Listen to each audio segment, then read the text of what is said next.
mind, 90-year-old crack rolling over Oreo. 90-year-old crack? Yeah. Rolling over Oreo. Yeah. What? I don't know.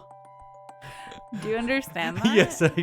Okay, because I don't. I just write down the things and hope that you remember our conversation. Could you read that back? Yeah. Well, I think this should be the preamble of the episode now. Okay. How I understand what this means. 90-year-old crack rolling over Oreo. So, welcome everyone. This is an Hello. episode of I Love This, You Should Too. My name is Indy Randhawa. With me is my lovely co-host, Samantha Randhawa. Hello. So this was from when we were going to sleep, and I somehow I have ideas, and we write them down, and we'll say we'll talk about them on the podcast. And I'm usually half asleep writing them down, so they don't always make sense. And then if this is your first episode, usually the first 4 minutes of this podcast, we talk about nonsense, and then we get down to business. Yes. So 90-year-old crack rolling over Oreo means when I'm 90, I feel like might as well try crack. Okay, yeah. Crack might not be my one. But the illicit drugs. Yeah, maybe I'll do hard drugs because what do I got to lose? Yeah, because those are the ones that they're always don't do them because you'll die or you'll be addicted. Yeah, and if I'm close to death, if I am terminal with cancer or something, Right. Yeah, maybe might as well do heroin. Right. At that point, why not? Yeah. I would have to look into because I actually don't really know what crack is like and all about. Right. And it might not be something I'm interested in. But just drugs in general, I think I would do them at that point because why not? I feel like a lot of drugs have a counterbalance too. How do you mean? I don't know. Cocaine is one that I know that is an upper, I guess. Yeah. So then you do cocaine and then you do something to bring you down again so that you can sleep, but not so that you're sober.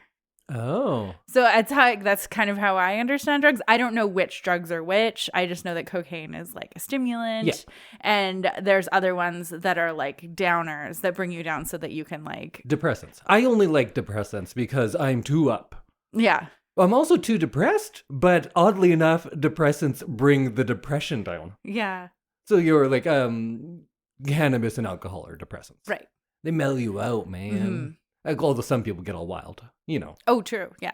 But anyways, that was about when I'm near death, I feel like I might as well do a bunch of drugs because it doesn't matter then. The rolling over Oreo, that means the other level of just letting myself go is I would keep Oreos just on my bedside table. Oh, you roll over in the middle of the night. In the middle of the night, I was you know what? I want an Oreo. Or a I bite am of chocolate bar. 99 years old. I've been given 2 months to live. Yeah, I'm just going to eat Oreos in the middle and I'm not going to brush my teeth.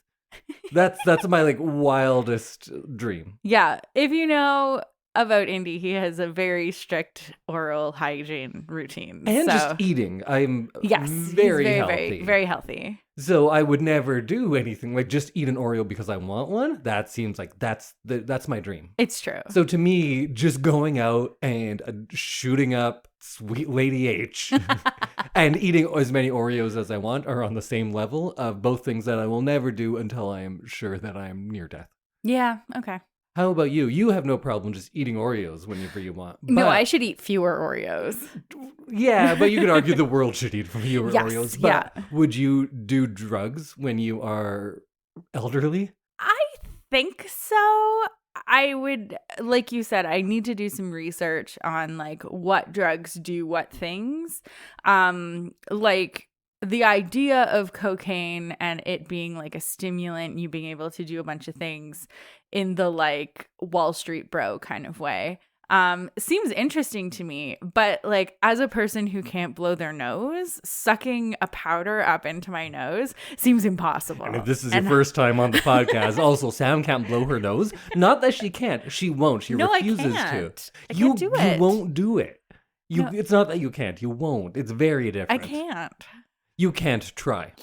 I've tried. You have not. I've been there when you have tried. And if I were to do the same thing that you just did in your biggest attempt, I also wouldn't be able to blow my nose because that's not how nose blowing works. Okay. You have to blow air through your nose to blow your nose. I do. You don't. Yeah. You go like this. No. Okay. That's not what we were talking about. Also, this podcast was supposed to be about John Wick. Oh, right. But to summarize, hallucinogens, that's where I would go. That's where you'd go? LSD, acid, MDMA, like I would do all that if I were 95. Okay. Yeah. Yeah, that sounds fun. I just spend my last days in a psilocybin haze. Oh, see, that seems nice. It could be terrifying. What Who about knows? opium? What about opium? Would I? Yeah. Yeah, sure. Okay. If I am like terminal, yeah, I'll do opium. I bet that would make you feel a lot nicer than being terminal with cancer. Yeah, definitely. Yeah. That's why people love like morphine and stuff. But I want to smoke opium like out of a big long pipe. Oh, like you're Like in 1800s China. Yeah. That's what I was going to I'm say. going to go to an opium den. I was going to say, I'm gonna like get you the full were opium relaxed on a experience. cushion in an opium den. Oh, yeah, one of those big velvet Yeah. cushions with the tassels? Yeah. I'm going to buy one of those cushions. Yeah. I'm going to buy a big, long Gandalf pipe. And we'll set you up. I don't even know, like, what the form of opium is when you smoke it. Like, what is the actual thing? I don't know. But these are things I have many years to look up. Yes, you have many, many years to learn how to do opium. All right, everyone. This has become a pro-drug podcast now. You know, that should be our advice to our young listeners, because they were like, hey, these guys say do all the drugs you want. I say, wait until you're near death. Yeah, Then live you can your do all life, the drugs. be productive. Yeah. And then, You don't have to be productive. well, be as productive as you Be want to nice. be. Be nice. I don't think anyone needs to be productive. I think everyone needs to be nice. Okay. Stop being productive, actually. Yeah. Be nice. Yeah. And then your reward when you're old and riddled with cancer Oh, man. is that you get to try all of those crazy party drugs. I think we've said some things that we're going to want to walk back at some point, but I think we should just power through. And Okay. Hey, Sam, what's this podcast all about? Oh, we are talking about John Wick today. So if you're new to the podcast, every week we cover a movie of one of our choices, and Or every other week. or every other week. Every other week, actually. Okay. So every other week, one of us picks a movie, and then the next week we discuss it after watching it. So we are in the discussing after watching portion of our schedule, and we are talking about the 2014 Keanu Reeves movie, John Wick. And this was your pick, Yes. but not one that you had watched and loved, and I should too, as the title would No. indicate, but rather, why'd you pick this one? Because for some reason I hadn't seen it, and I love Keanu Reeves. Sometimes I go the route of, I really should have seen this already, and you're going to watch it too. That's the alternate title. So this was mostly because you are a Keanu Reeves fan. Big Keanu Reeves fan. More yeah. than you are an action movie fan. Yes. And this did come out in a pretty interesting time in Keanu Reeves, because he's had, I would say, a couple of resurgences. Because he was, of course, the romantic lead that you know when you were watching, but I knew him kind of when he was, I don't know, he was comedic, he was action, he was kind of everything through the 90s when I had watched a lot of his stuff. Like His- younger, yeah. His Bill and Ted, he was in Dracula, he wasn't great in that. Huh. Speed, of course. My Own Private Idaho was a good one. Point Break, I really liked. It's a fun movie. And then he had, I guess it wasn't that long that he was gone away, but after Speed, he didn't have a big movie again for, it felt like a long time, but The Matrix wasn't actually that long Wasn't afterward. that like 1999 or 99 something? was yeah. Matrix. And then he's like back, he's at the forefront, and we'd seen a bunch of good stuff with him, but the Matrix movies were the big ones. And he got some other kind of action-y big movies like your Constantine and whatnot. And then we had some movies of his that were not as well received. Your 47 Ronin, your Man of Tai Chi, where he's doing action-y stuff, but it's not going over nearly as well as the Matrix movies. And then John Wick comes out in 2014, and he is back. He's at the top again. So he's kind of had these three almost careers within his one career. Yeah. So The Matrix was when I really first started like loving Keanu Reeves. And then he did a few romantic comedies after The Matrix. Right. So I guess that's why you have that kind of idea of Keanu. Like I remember having like huge crush on him in Something's Gotta Give. Right, which we did which cover we on did this. cover on this movie. No, I did not like that movie, but go listen to that episode. I think I realized I just liked looking at Keanu Reeves in that movie because he's like cheerful and happy, which is a side that you don't get of him in The Matrix. He's very like stony and like serious. And but that's also just kind of Keanu. Yeah, that is something that he does in a lot of movies. And I feel like every time we talk about his performances, I have to preface everything with, I love Keanu Reeves. He is a great human. Yes. He is a great movie star. Yes. I don't think he's a particularly good actor, but I think he is good at finding roles that suit what he does, which tends to be that kind of blank slate kind of thing. I agree. Like when you put him in a Matrix, he's good at that because this is a character who's kind of doesn't have a past, or he realizes past is not real and all of that.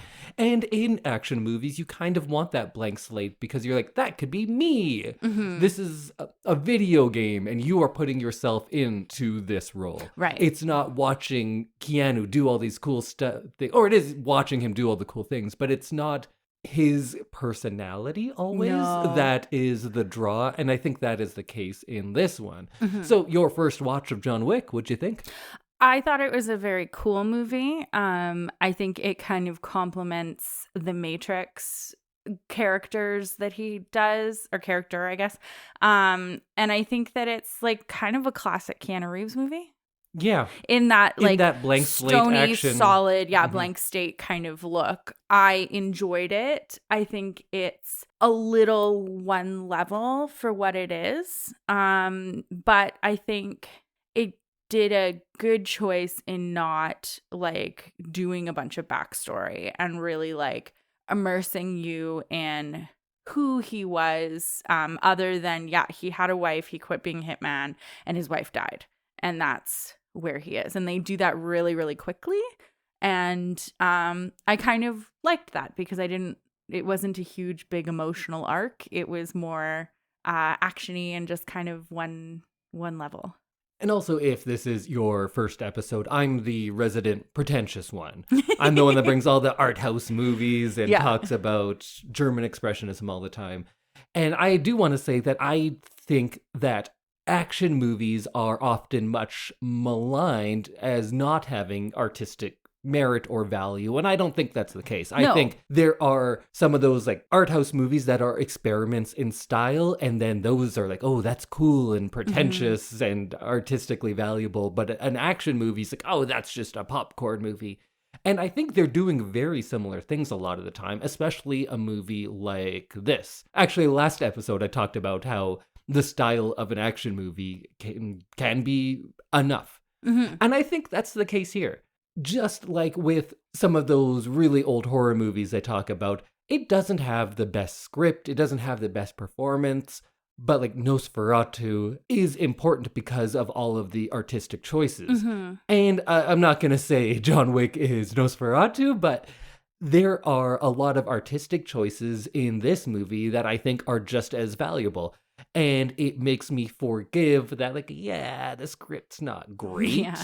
But it doesn't need to be, because that's not what this movie's about. Yeah, the performances aren't great, but they don't need to be because that's not what it's about. Yeah. Or I should say they're not great in their delivering of dialogue or emotions. Yeah. But they are great, Keanu especially, in his action work. Yes, and like the choreography in this movie was beautiful. And that's what this movie is. Just like we wouldn't judge dance movies and musicals on the same terms as a like Oscar baity drama. Right. I feel the same can be done with action movies, and I think this is a good example of a movie that knows what it does well, does those things very well, and rather than doing other things poorly, it just doesn't bother with them. No, it's not trying too hard in one way or the other. And I wish more movies would learn from this. Like, if you're going to make an action movie, make an action movie. Don't try to do everything half-assed. Do a couple things full-assed. Go full-assed. And this movie is a full-assed action movie. Yes. And it's not a half-assed character development thing. Like, we get little things of like, hey, here's his motivation. You got it? Good. We're moving on. We're probably not going to talk about it again for another hour. And we don't need to. No. So I think it is good for what it is. Yeah. I don't think I love what it is, Oh. but I appreciate it what it is, and I like what it is. I appreciate that they didn't try and like shoehorn a like love story into this or some sort of like extra piece of plot. Like him trying to be a normal guy in his neighborhood or so, like something bland like that. I like that, yeah, it is what it is, and he goes around and he shoots people and he fights people, and that's kind of enough for the script.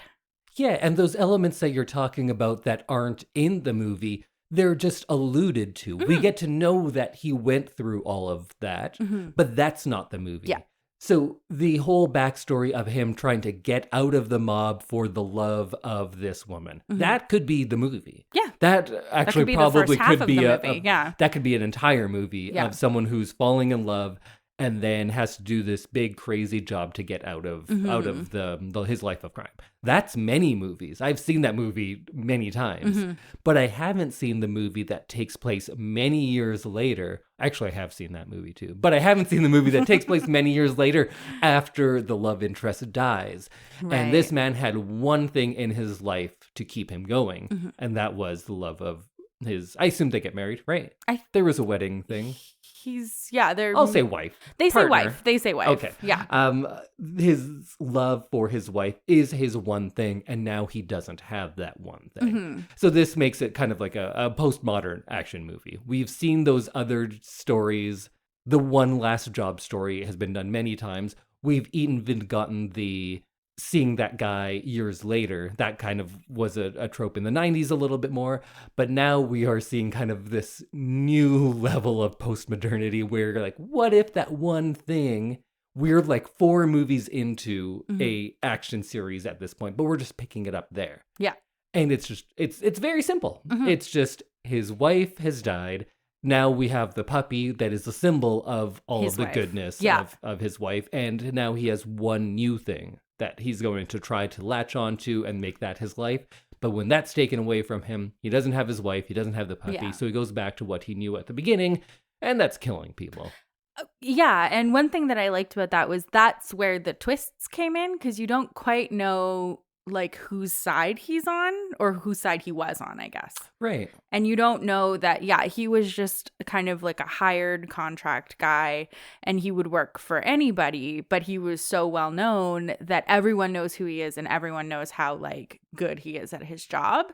And so I liked that the twist at the beginning of the movie, or like closer to like just kind of learning about who John Wick is that you don't know where his allegiances lie. Because he has none. Yeah. And we were saying that there is kind of just one level to this movie. And I don't know if that's entirely true, because I think every movie, well, almost every movie, is pretty multifaceted. But here you might have to work a little bit harder. But I think that idea of whether this was a bad man who was reformed by love, or if this was a good man who just fell into these circumstances because of his particular skill set. He just happened to be good at killing people. Or what the difference of that is. That is an interesting thing, and it does go throughout this movie. Maybe we don't put it on the script as much because it's never directly addressed. Yeah. We don't talk about it, but I think that is a conversation to be had about this movie, because we are, of course, on John Wick's side. Yes, yeah. And there are times, though, when he like killed someone in one of the clubs. It's like, what did that guy do? Yeah. And then you remember that he is a hitman for hire. Yeah. That was his life. Yeah. And we are willing to forgive all of that because he gave it up. Right. But he still did all of those things and did not pay any sort of price for it. Rather, he lives a life of luxury because of all of that. Yes. So every now and then you have to think about like, oh, wait a minute. And there is that kind of moral ambiguity, which maybe the movie does not tackle. But I think it is kind of built in that we have to wonder if his emotional distress at the loss of his wife and his dog are some sort of cosmic retribution for the life he has lived. Is he paying for his sins in some way? Yeah. One thing I thought about pretty early on in the movie when you find out that, yeah, he's had this past and he's probably killed a lot of people. One thing that I realized really quickly was that he's killed a lot of people. I think he kills you can look it up online, but let's say it's 72. I think he kills 72 people in this movie. Yeah. Okay. Yeah, because I was going to say when the son of the mobster and his like goons break into his house, there's like 7 bodies in that house. So I'm thinking like, okay, so he did that really easily. He did not pause while doing that. So like you can just think about the amount of bodies that he racked up in his previous life. And so then that kind of made me think about like, who is this guy? And I really had a good think about it. And yeah, I thought that was kind of a fun thing that the movie did without being really heavy-handed with it. And who is this guy? I think he's a contract killer with maybe a bigger conscience than you'd expect. I don't want them to do a prequel for this world, but they are looking at like are they? part 6 or they're doing spin-offs of it now. Oh, okay. Because like John Wick 4 just came out. 4 came out and there's 2 spin-offs. In the works? Yes. Oh, okay. One from a character from one of the other movies, not from this movie, and one about the hotel. Oh, you see, the hotel, which was something that I wanted to talk about. Anyway, I found that really interesting. Yeah, there is little bits of world building in this that you realize, oh, this isn't our world. Mm-hmm. It's close to it, and on the surface, it is like our world, but this is positing that the crime element of our world has this big elaborate system that like works on gold tokens or something. Dark underbelly, yeah. Which I think that is an extra little level that makes it fun. And it's a good way to explain away a lot of it. Because if you're doing this style of action movie in a completely realistic world, you're like, hey, well, what about the cops? Right. Like, how does that work? How is he just going and finding all of these doctors to fix him up? But here they have built a world where all of this can be easily explained away. Like, when the cop comes to his door and he says, like, oh, hey, good night, Jimmy. And they know what's going on. Yeah. Then we're like, okay, so now I don't have to explain away why there are no police anywhere else. Yeah, and why nobody really cares that he's, like, setting off multiple rounds of ammunition inside his house. Right. In a neighborhood. Yeah. We assume he has neighbors. Well, they called. Yeah. And then the introduction of the token system and the hotel, then you can just do whatever and we don't question it because this is a different world and they tell you so little, which I think might frustrate some people, but I really enjoyed. Because we don't need to know all of that. This movie is all about, you don't need to know. Don't worry about it. Right. There's a lot of, don't worry about it. Look at this. Yeah. That is the theme of this movie. And sometimes that can be annoying or just make you aware of how shoddy the script is. But when your action sequences are as good as this, I agree. Like, don't worry about that. Look at this cool thing that's happening. Mm-hmm. Yeah, and they did a really good job of, again, not being super heavy-handed with learning the rules of this world. You get little blips of, like, no business on like, hotel property. Like, you better order a drink and look like you're here having fun if you are gonna force me to talk about business. And, like, then we know, like, oh, you're not supposed to do any killing on the hotel, like on the hotel property. So you know that Miss Perkins is doing under the table, like, dirty work, basically. You could tell she was shady right at the beginning. Yeah. Well, he should have killed her. Oh, 100%. It's a bit of a double standard that a lot of movies have, that they will kill people willy-nilly who haven't done anything bad, but then when it is an attractive female, they're like, oh, you can't kill her. Though. Yeah. She should have been killed because she was an actual evil person. Exactly. She was literally trying to kill him in a place that's supposed to be like a safe zone. She was breaking all the rules. Yeah. I love the idea that there is like also like an assassin safe zone. That's fun. Yeah. This world is interesting and you want to see more. And I kind of get why I got those sequels. Yeah. Yeah. I'd be interested to hear about how the hotel runs. Well, there's going to be a whole movie all about it. Good. I also want to know about this coin system. I want to know more about it. Yeah. Because, like, I get it. Like, maybe these jobs are, like, putting money into accounts that like would be tracked by the government. And but it seems like the coins can't be the only payment. There must be actual cash. I guess. Because if it's just one coin per favor, right? Do you get one coin when you kill someone? Because he just says like, hey, here's a coin for like helping me out. Yeah. So I think the coin must be more symbolic than actual monetary value. Oh, maybe. I feel like it that has just to be. shows that you have currency in this world. Yes. And that you're like a productive member of this society, Yeah. I guess. Yeah. Like you've paid your dues. You Yeah. have the coins to Yeah. show. I have like these many, and so I can buy this. Yes. That's what I think. Okay, yeah. Because they give him coins at the hotel, too, for Miss Perkins killing him. Or trying to kill him, I guess. Oh, right. For the With inconvenience. the car? Yeah. Because he got a car. I didn't see that Yeah. he got a coin as well. It was like a roll. It was like a little roll of coins that he pushes across the desk, I think. You can tell me if I'm wrong. I just assumed that that's what it was. But yeah, there were coins going back Yeah. and forth. Like when he says, oh, can you keep her here for a while? Catch and release. yeah. He gives him a coin. Yeah. That kind of thing. Yeah, it's just a good little thing that is shorthand that can cover a lot of script things that we don't need to get into now because like, oh yeah, it's some magic coin system, whatever. Yeah. And you just move on. Yeah. But it also kind of gives you a little bit of intrigue and insight into this world. And I think that's what you could say about this movie, that it's not necessarily the most innovative action movie, but it's all about style and efficiency. And I mean that in every respect. This is definitely a style over substance movie, and that's fine. Some movies are, and that's not necessarily a bad thing. But it's so efficient in its world building, like you were talking about. We just explain away why there's no police. We can explain away why a doctor can fix him up whenever. And the style being that it is almost monochromatic when he's outside of the criminal world, everything's desaturated, and then when he gets there, it's neon red and blue almost exclusively. And dark. Yeah. Everyone's wearing cool black suits. It's very stylized in that way. Yet it's not especially stylized in its fight sequences. Like, people aren't doing things that can't be done. Yeah. It's a little bit more because it is an action movie and everyone is the best that they could be. Yeah. But no one is like floating in the air. No one has superpowers. No one's magic. Yeah. And even in regular action movies, people are jumping a little too high. They're like punching people and they go flying. That's not happening here. No, it's very real to life. It's pretty grounded in that way, but in some ways it's not. And I love what they chose to ground in reality.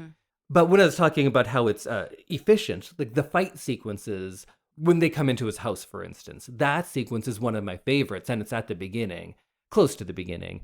Not the one where they kill the dog, but when they come to get him, and he shoots, I think it's like 12 people or something in the house. He's just hitting someone once, shooting them in the belly, and then finishing them off and shooting them in the head. Yeah. And it's so quick and efficient. Yeah. And it's not about, look at these elaborate ways I can kill people, Yeah. which a lot of action movies are into. And that's fine and that's fun too. This is about how efficiently he can kill multiple people. And it's a different kind of action that we usually get. And it's one that I think is very well done. I know I often, when we were talking about RRR, I would talk about how I love the action sequences because they combined this fantastic element with a certain bit of realism, like something like Ninja Assassin. And I realize I always talk about Ninja Assassin, and nobody's seen Ninja Assassin. And I was looking up the director of this, who was a stunt choreographer for a lot of things, including Ninja Assassin. So that's why when I was looking at this, it's like, oh, this has that fight style that I like. Where I, of course, can't fight at this level, but this looks like something that humans could do to me. And it looks like the peak performance of what humans could do. Right. So that is instantly interesting to me. Rather than having superhero fight sequences where nothing seems to matter. Yeah. This is grounded enough that it makes me feel like this could happen and everything has consequence, but it's so well done that it still impresses me. And it's not just the choreography. The choreography is fantastic. Oh, it's beautiful. But it lives in a long take, right? It's not cut, shaky cam so you can't actually see what's happening. Yeah, that was one thing I really appreciated. And action movies before this, for the last 20 years, really, because I think our biggest action franchise before this was maybe those Bourne movies. Right. That was a big franchise, and it was a similar sort of idea. And it's so shaky that I hated the action sequences in those movies.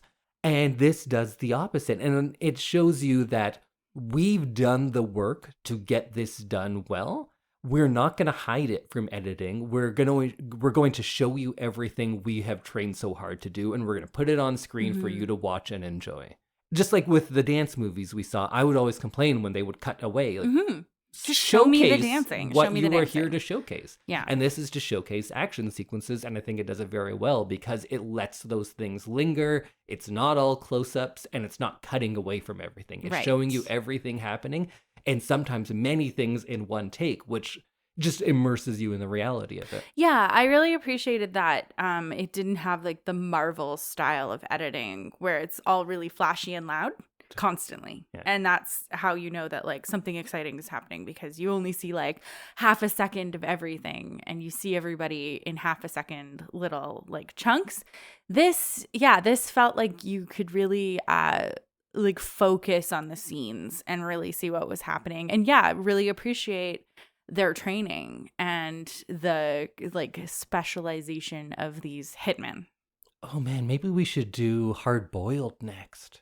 We were talking about like what kind of movie we should do next as I wasn't sure if I was going to do Keanu or what, but maybe we should do something that's an influence on this movie. Okay. And some of my favorite John Woo movies like Hard Boiled and The Killer are definitely influential on this movie. That 90s Hong Kong aesthetic, you can see a lot of that in this.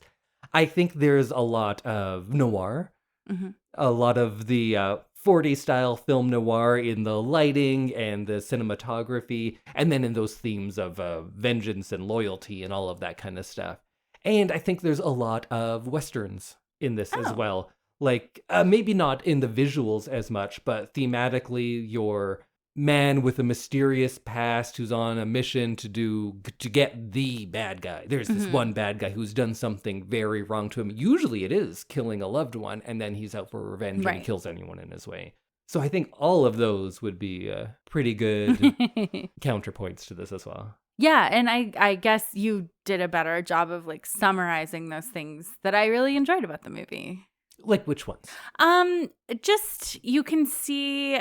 And maybe this is like an award to Keanu Reeves for his acting, was that you could see how conflicted he was and almost like, fine, I'll like go back and do this and like defend myself. Like, because you can tell that he doesn't really want to go back and be a hitman at the beginning of the movie. And then when he hits his stride, you can see why he was such a sought after legendary figure. And I liked that. That he has that kind of little arc of emotion.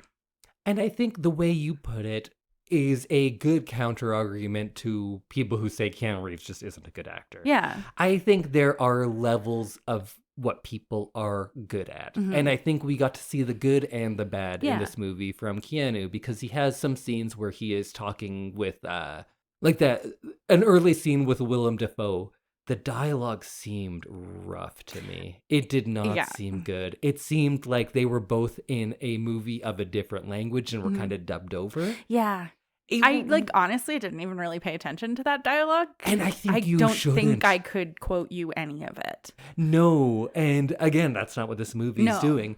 But in me defending and simultaneously talking about how he's not great, but Keanu, that's not his strong suit. No, like in Dracula, he's the one writing the letters and everything, and it's rough. He's not good at that. But what he is good at is conveying these emotions more physically than most people would. He's not the best at a lot of dialogue things. He has good movies where he does that a little better. But in this movie, I would not say any scene where he's speaking more than a couple of sentences. Yeah, he's good at a tagline. Yeah. He's good at like a quick little throwaway line. But yeah, deep conversation is not what he's there for. And I feel like this makes me sound like I'm saying like, oh, he's good, but just in a dumb way. That's not what I mean. I think he's good, but not in a way that is classically recognized. Because I think it is a very specific skill set to jump into that action world and not just be someone who is doing the steps. But I can see emotion in him and conflict in him while he is doing action sequences.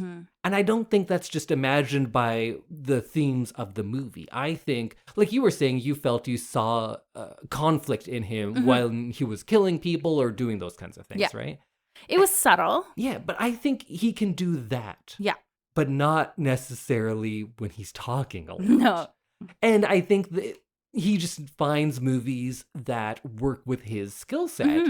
I think The Matrix is that, and I think this is that as well. Yeah, and I think working with were they the stunt directors or people he'd worked with on The Matrix? Yes. I think this was his stunt double, actually, who was directing this, but then also did choreography for other movies that were probably also Keanu ones as well. Okay, so like I think that he was very right to bring them into when he was like negotiating his contract because they know what he does well. And I think this director, whose name I've already forgotten, but I'm sure you'll tell me by the time I'm done this thought, he made some very smart choices in all these things we're talking about, how it's efficient, it doesn't waste time on certain things. First-time directors don't often look this confident, but I think that comes through because he is doing things that are mostly around the stunt world. Yeah. And the rest of the things are just like, this would be cool. This movie, if I have a harsh criticism, it's like it tries to be real cool. Real cool. Yeah, I can see that. It's trying very hard to go for a certain aesthetic, and I think it achieves it. But sometimes, like the music too, it's like, yeah, we're an action movie, but we're like a gritty, but also still super smooth. Yeah. But very American. Yeah. So we're going to have muscle cars. Yeah. We're going to have hard driving guitar riffs. And we're going to have distorted vocals. And like, that's the level of cool. Yeah. The director's name is Chad Stahelski. Stahelski, right. Yeah. But yeah, like I think they played to his strengths and didn't make him do some of the things that can make him seem kind of awkward or like unpolished. Like those few dialogue scenes we had, which I think were not great, but they were so few and far between that you're like, okay, I've forgotten about it already. You gotta have some dialogue. It's still like a 2-hour story. What were some of your favorite parts of the movie? I assume it would be an action sequence, but anything that you really liked from it. The puppy. Of course. Yeah, that puppy was so cute. And the dog in the end, you don't really get a good look at him, so I'm assuming he's very cute. But yeah, that puppy was like super cute. And a couple of the little like glances of Keanu interacting with the puppy and trying to be this like macho guy that, you know, used to kill people for a living, but also having this puppy and like kind of resisting its love at the beginning of like, okay, fine, get up here, like get on the bed, we'll sleep. That's one of my favorite parts. And since we've given this movie very little credit for any sort of a thematic development, that's a good one, right? Because it was these moments of vulnerability that kind of pulled him away from his life of crime with his wife first and now with the puppy. So it was something that was trying to keep him out of it. And you can see when that is gone, he reverts back to what he used to know. Yeah. And I appreciated how well his wife knew him. Right. Like he needed something in the real world to like keep him on that like path that he had been on with her. And yeah, so that was pretty touching. I don't know. I enjoyed how easy he slipped back into that world. Like with the ease, he wasn't unsure. He just like has this confidence to him. What about you? What are your favorite kind of moments? I think the first all-out action sequence when after the dog has died and he's communicated with the big boss in some way and he's at his house and then the team comes in to kill him. That sequence, because that was kind of the introduction to how the fights are going to look in this movie. Right. And how efficient and how many times he just shot guys in the head. Yeah. Because that's something that usually, if it happens in a movie, that is a big moment, right? And here it's just bang, bang, bang. It's just, he's just blowing brains out all over so the efficient. place. Yeah, and that's the thing. It's so efficient, and there's not a lot of wasted movement. It's not, look at all these cool things we're doing for the camera and to show that we are good fighters. It's, look how efficiently I can get rid of all of these guys, and that's showing how good I am. Right. I thought that one was one of my favorites, although the later ones are, of course, more impressive. Maybe it was because that was the first big one. That one had the biggest impact on me. And then later, there's that sequence where he is driving his car and shooting people. And that was kind of interesting because you see car chases and you see gunfights. And this was a different kind of combination because he was driving around pedestrians and shooting at them. And there's that one time where he hit a guy with his car. The guy flips up over his car and he shoots his gun through the roof of his car, shooting the guy as he goes by. Yeah. Like, that's a fun bit. That is fun. Yeah. I like that one. The creativity in some of the kills without it being like an over the top kind of thing. Yeah, because that was the only one impressive. that was a bit silly, but it still felt like it fit in with everything else. I was impressed with, how they kept it from being like campy or silly. Yeah. But still creative. Yes. Yeah. Yeah. Still kind of anchored to reality. And then there were a lot of actors that showed up that I really like. And I was like, oh, wait, he's in this? It's like John Leguizamo was in there, who's, for whatever reason, for better or worse, I've been a very big fan of since a very young age. Oh. Dean Winters, of course, who I like a lot. Willem Dafoe, but I don't know. I didn't think this was Dafoe's best work. He was a little odd in this one to me. Yeah, I felt like I needed more from him and also less. Yeah, maybe. It's like, that's an odd way to put it, but that's kind of how I felt about it. Ian McShane had a bit in there. I like him a lot. And Lance Reddick, R.I.P. Lance Reddick, who was at the desk. Yes, yeah. I like him a lot. He's been in a lot of good stuff. He didn't really do too much in this movie, but I still like him. I enjoyed Alfie Allen as well. Who's that? He played the son. Oh, from Game of Thrones? From Game of Thrones, right. Yeah. He's just a hateable guy. In everything he's in, you're like, oh, I'm going to hate this guy. This dude sucks. Yeah. You know what else I liked is when his death scene. Yeah. Do you remember it? It was just bang, you're done. Yeah. No big, like, this is for killing my dog, what you took from me. Yeah. He just walks up. Yeah. The guy, I think, starts saying, like, you don't know who I am or something like that. He starts the conversation, but Keanu just shoots him in the head. Yeah. He's got a job to do. Yeah. I kind of wish the big boss could have taken a little bit from that, because I thought that's when it kind of got into typical action movie stuff. Yeah, there was like a little bit too much acting in that scene. Yeah. Of them fighting. But I guess. Oh, yeah. And then at the end, they do the bit of like, throw your gun away. Let's fight like men. Yeah, that was weird. That's a movie thing. And this movie was trying to stay away from those as much as possible, I thought. And then it was very much that. But then, like in all the other movies, the bad guy pulls out a knife. And then the good guy's allowed to use the knife because the bad guy pulled it out in the first place. Like, right. That I've seen many, many times. And it was a little too derivative for how fresh everything else in this movie was. Yeah, I agree with you. That final scene was just a little too done. Yeah. Yeah. But you know what wasn't done? He reloads his guns. Yes. For a while, I was actually trying to count, and I was like, okay, I don't think they actually pay attention to how many bullets. No, but they show it. But he is reloading his guns. He takes a pause. Because, that's the thing. It's like in action movies where they don't watch out for that, it's like he shoots off like 100 rounds with like a handgun and never reloads. Yeah, here it seems to be sometimes it's 10, sometimes it's 14, but whatever. Maybe those guns have extended clips. I don't know about guns, so I'll just say, yeah, it's fine. It's good. But one thing I kind of touched on, but didn't really say much about, was how this seems like it's a distinctively American attempt at an epic. An epic in the capital E epic, not just a big long movie that does a lot of things, but an epic used to have certain criteria that it has to be, and it's like this man on the journey and everything, and this kind of hits all of those beats of like your ancient Greek epics. Right. That's why they were called that. And this is that. It is James Bond, it is hard-boiled, but those movies, of course, are British and Hong Kong, respectively. Right. But this is so distinctly American. Like, he's not your cop or secret agent in His Majesty's Secret Service. Mhm. He's a criminal, but he's a criminal with a code. Yeah. And that is kind of something that's steeped in American culture, going back to your Westerns and everything. And America itself kind of prides itself on being rebellious. The Revolutionary War was like, we're rebelling and taking things. And that's violence is, of course, lots of people could have, I'm sure, written this essay about how violence is ingrained in American culture because of how America became America. It was violently taking it from others and then violently switching over leadership from the British to being independent. Right. So it's rooted in violence. And of course, that comes out in so many different ways. But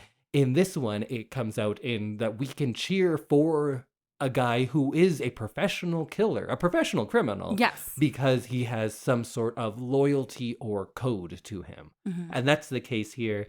And then if that's not enough, it's rock and roll guitars. Yeah. It's Ford Mustangs, or I can't remember all the cars he has, but it's all, they look very American. I'm sure every car he drives is an American car. Usually a guy who's wearing like a slick all black suit, I would picture him in something German, for instance, but not John Wick. He's American through and through. So after seeing this one now, do you want to watch all of the others? I do. I am interested to see where this goes because this very easily could have been just a standalone movie. Yeah. But I am interested to see how they build this world for sequels and how choppily it's done, I guess. Yeah, and I'm worried because big action franchises, the ones where I like the first ones, I usually stop liking them quickly. Not always by part 2, but by 3 and 4. I can't think of other big ones. Die Hard, of course. Right. Die Hard 1, great. 2 and 3, I'll even give you, but it falls off a cliff quickly after that. Rambo as well, the first Rambo movie. Well, the first Rambo movie's not an action movie, really. It's just a real sad movie. But action franchises, usually not good. Yeah. So I'm curious about this. Will they stick with what they do and kind of keep it rooted in reality? Yeah. But then does that get redundant after a point? Yeah, that's what I'm interested. Because if you keep going bigger and bigger, then you just become like other action movies. Because this had a pretty solid ending. There wasn't anything that was like kind of left hanging. Right. Like they didn't... you have what's he gonna do? Is he hitman for hire again? Yeah. I guess that's the biggest one. I guess, yeah. But yeah, I just felt like they didn't set it up for a sequel. So I'm really interested to see what they do in that sequel. Is it 10 years later? Is it immediately after? This franchise would be the one that would most easily go into a prequel, I would say. Right? For sure. There's so many prequels he could make. It could be anything he did as his career before meeting his wife. It could be the love story of him meeting his wife and him trying to get out of the mob. That big last job that they talked about, like he did this impossible job. That's a movie right there. And that's how he won his freedom. Yeah, that would be, so I'm interested to see how this goes forward plot-wise. I would like to watch the next ones, but I think we should watch them having fun and chatting. While when we watched it for the podcast, we kind of sit and we watch the movie relatively quietly. Sometimes we'll talk. Sometimes. But we're watching it and we usually kind of analyze things. Yeah. And although we did a bit of that in this, probably less than we do with other movies. Yeah. And I think these movies are just more fun if you just don't do that kind of stuff. Yeah, I think we need to be less serious about it going forward. We need to cheer and maybe like drink. Have a drink every time he kills someone. Oh, man. I feel like this is a movie that would respond well to a drinking game. And now I have to Google drinking game. And I think Mantzoukas comes into one of these movies. Does he? Yeah. Oh, that's fun. I'm not sure which one. I think 3, maybe 2. I'm really interested to like know what he's like in this movie. Because you don't really see him serious very often. I don't know that he will be. Oh, okay. Cool. Who knows? Cool. I'm excited. All right. Well, that might be the end for us. Is that it? I think so. So it's a bit of a different episode, but I think we kind of got into... I did talk about the history of America and why movies are violent, so I held up my pretentious end. Yes, yeah, and I think I had some good points, maybe. As always. As always. Good points, maybe. Good points, maybe. Samantha, good points, maybe, Randhawa. That's me. Indy, pretentious Randhawa. So we'll see you next week when we find out what Indy's big watch is, and we bring you 2 spoiler-free things of the fortnight. Oh yeah, we've been doing themes, so usually we would announce it here, but I don't know yet. So you know what? Just listen to the next episode. It's gonna be good. Just come on back. We'll figure something out. Maybe it'll be linked to this movie. Maybe it won't. Maybe it won't. Who knows? Who knows? Why is it haunted? I don't know. Who knows? Okay, see you next week. Bye, everyone. Bye.